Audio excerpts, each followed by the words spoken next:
Hi everyone, my name is Reshma Punjani. I am with the National ALS Registry. I am a health scientist, and like was just said, I've been with the team for 7 years, and I'm so excited to present to you all today. I'm going to go ahead and give a quick outline of my presentation, how you can join the fight against ALS, right here, if you can see on the left. I want to start by talking about the importance of the National ALS Registry, why it's important for you all as patients to join. I'm also going to talk about the National ALS Biorepository. What is it and why is it important, and how can you actually join? We'll also talk about how you can participate in clinical trials and epidemiological studies, and how you're able to take risk factor surveys once you have enrolled. I also want to talk about what the registry is doing to find the causes and risk factors of ALS. So the first thing is reporting on who's getting ALS, the demographics, and the number of cases of ALS in the United States. Also, we're funding research, and we're publishing this research. So I'll take a minute to talk about each of these items in the next slide.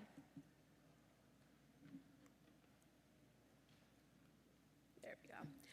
So here is a visual representation of all the components of the National ALS Registry.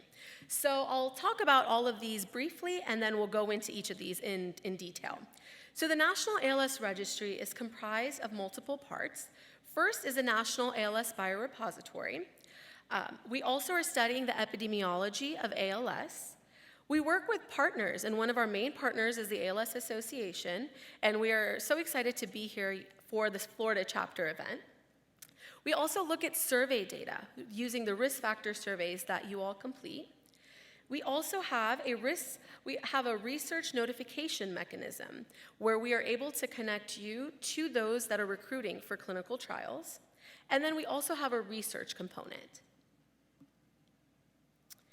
So why is the National ALS Registry important, and why is it important for patients to join this effort? So as some of you may know, there are more unknowns than knowns about ALS. The registry allows those living with ALS to fight back and help defeat this disease.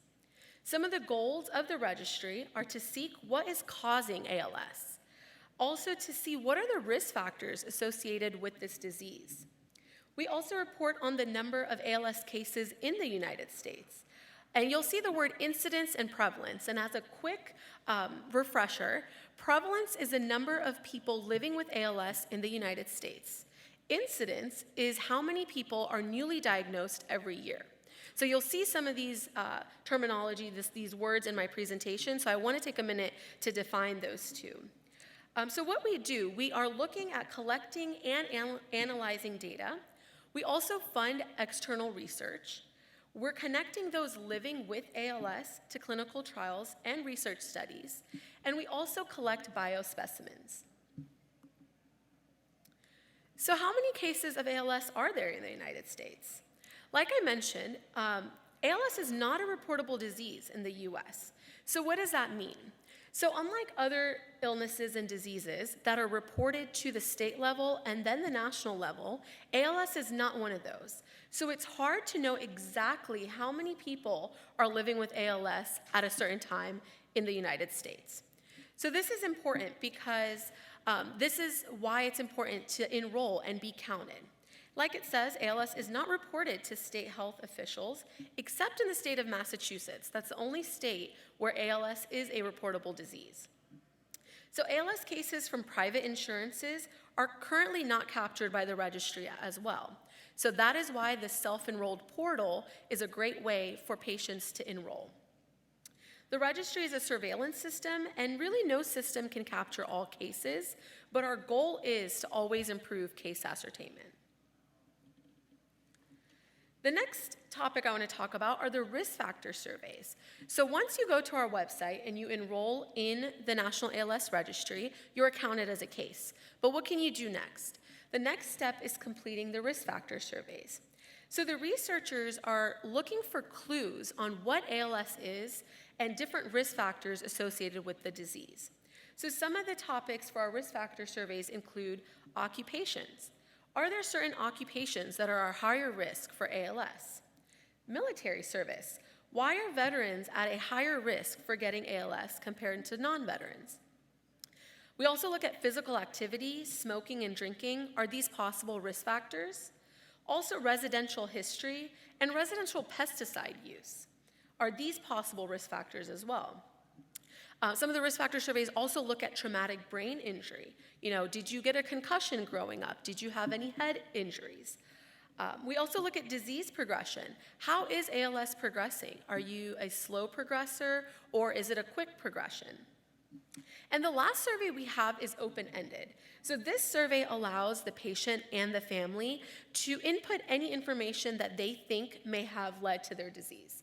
And so all of these risk factor surveys are available on our website once you enroll.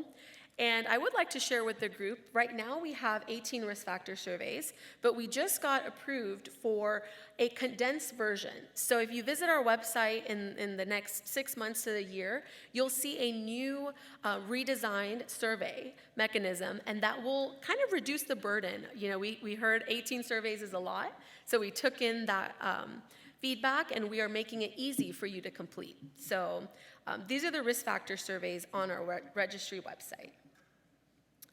The next component, if you remember the next bubble on that slide, was a National ALS Biorepository.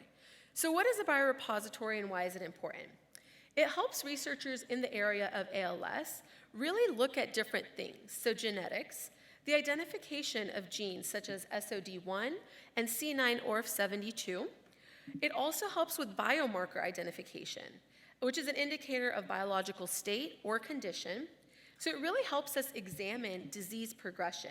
How fast or slow is the ALS progressing? It also helps to see, are certain drugs working? Will they work and are they not working? And also possibly identify if a simple blood test could detect ALS early. The biorepository also looks at environmental factors, heavy metals, as well as persistent organic pollutants. So here's some more information on the ALS Biorepository. So once you enroll in the registry, this is another way to participate, is enroll in the Biorepository. And you can check off if you're interested in the Biorepository. And you're able to donate biospecimens. And this biorepository is significantly different from others because it links the risk factor data that I mentioned in the last slide to biospecimen data. And that, I like to describe it as a super data set for a researcher. Not only are they seeing risk factor data for patients, but they also have the biospecimen linked to it. It's nationally representative, so it goes beyond the state of Florida, it goes all across the United States. It's user-friendly as well. So the phlebotomist will come to your home and collect the sample. You don't have to go to another clinic or make an additional burden on you. The phlebotomist will come to your home. And the specimens collected are specifically for the biorepository. So we don't use any leftover study samples to add to the biorepository. And like I said, there's no charge for patients. We want to keep it as user-friendly as possible, so we come to your home. And this is the largest collection of pristine ALS samples for research. So the next component of the National ALS Registry is linking patients to clinical trials and epidemiological studies. So once you're enrolled in the registry, this is another benefit. You are able to sign up to receive information on clinical trials. And in talking with lots of families and patients and caregivers, we understand that this is an important benefit. You want to know what clinical trials are being recruited for. And so this helps the researcher as well. The researchers come to us and give us the recruitment criteria, and we send it out to those enrolled in the registry. And if you qualify, you're able to sign up directly with the researcher. And approximately 95% of registry participants want to participate. They want to be a part of a clinical trial. And so like I mentioned, it links people living with ALS to scientists that are recruiting for various types of studies. So domestic and international researchers are using this tool. So this is a way for you to be a part of ALS research. So in addition, the registry is also funding external researchers. ATSDR is funding research to learn more about ALS etiology and risk factors. We have 24 research studies that have been funded to date, and every year we have an announcement to various hospitals, universities, institutions, and they can apply for a grant to do more ALS research. And that's one way that we're able to fund external researchers. So here are some areas of research that we funded, looking at environmental risk factors such as cyanobacteria. Some research we funded includes pesticides and pollutants. Also looking at the human virome and genetics. We've also funded research about military, and is that a risk factor for ALS? And you can see on the slide multiple topics that we funded. And for those of you who are interested in reading more about these research topics, if you go to our website, you can see all of the manuscripts that have been published using research from you all, from those in the registry. And I think that's a good way to see what the research you're contributing to.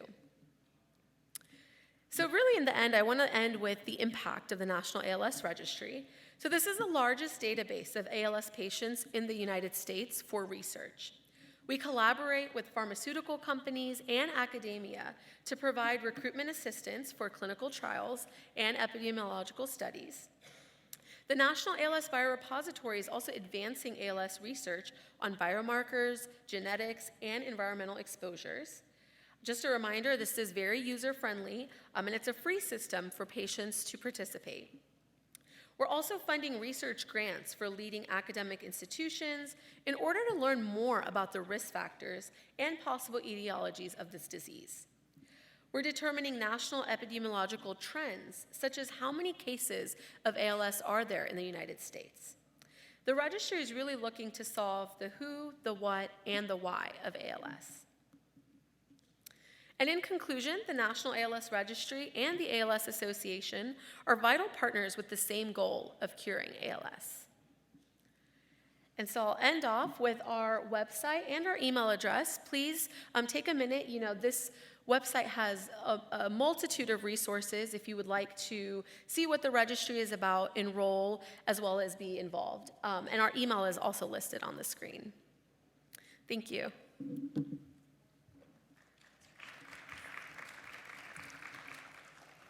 Hi there, I'm Diane Mummaw, and 8 years ago I was diagnosed with ALS.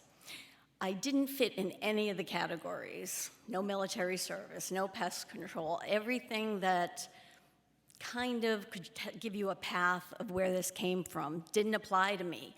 So the one thing that I would tell you about the registry is the only way we're ever going to be able to really get a full understanding of how many people have this and how they're affected is to get them registered on this list. And it doesn't take that long. It's easy to do. I will say the surveys, I went through all of them, and the hardest one for me was where I lived because I had to remember so many things from my childhood that applied to that one. But I think if you find you'll only spend 20 minutes, 30 minutes, and you can get it done and you can be counted. And for me, the answers are still unclear, right? For all of us, it's unclear. And what we need to do is get a better understanding of it. And the only way they can do that is to know who we are out there. So if you haven't done it yet, I implore you to do that. And also, if you have issues like I do with hands and getting around the keyboard and stuff, and you already ask so much of your family and your friends, your caregivers, it's hard to say, I want to do this too, but it won't take that long, and it's really vitally important. So I just want to encourage you to take the time, get yourself noted into the registry so that eventually maybe there will be a path to this crazy disease, and we can understand why am I progressing so slowly after, with 8 years in, and someone else has 6 months. There's just, and it could be legs, it could be voices, it can be arms. I mean, there's so many ways it can affect you. There's no discerning way to step back and say, oh, that's why I have this, or maybe this is why. And they won't be able to answer these questions either until they're able to see your information and study those forms. And I think I'd like to have you speak just for a second about the confidentiality. Yeah. Because that was important to me. Yes. I'm glad you brought that up. So patient confidentiality is very important for us. So anytime you enroll, because we are a part of the CDC and that is a federal agency, we take your privacy and security very seriously. So when you enroll, all of that information is protected. We don't share this information with anyone. Anytime a researcher asks for a data set, it is a de-identified data set. So it never says, you know, so-and-so from this city. It's all de-identified.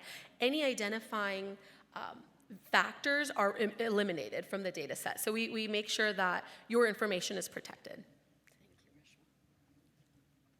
Thank you. I know that's important to a lot of people, especially in this day and age. We become victims of so many people out there trying to scam us. It's hard to kind of know what's right and what's wrong, but certainly the registry does everything that it needs to protect that information. So when you leave here today, maybe Monday, you'll think about it and get on the website and register. And some of the surveys, too, I found them very interesting also for some of the things that they were asking about that made me stop and go, I never thought about, like, Red Bull, things like that, until you're asked these questions. And maybe it won't help you, maybe it won't help me, but maybe it'll help somebody else in a few years. So I just encourage you to get on that registry and get your information put in. Thank you so much. So glad to see you all here today.